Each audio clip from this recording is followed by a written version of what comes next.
The audio PCB is ready. It's just a matter of the command from the Indo PCB. I don't know why it's taking a lot of time, but let us wait. Patience is the key.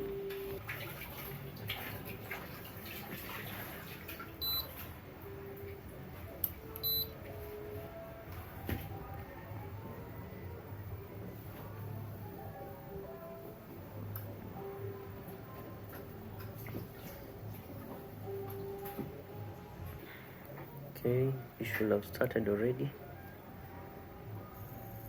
There we go. As you can see, the motor is spinning. Yeah, and this is the PCB.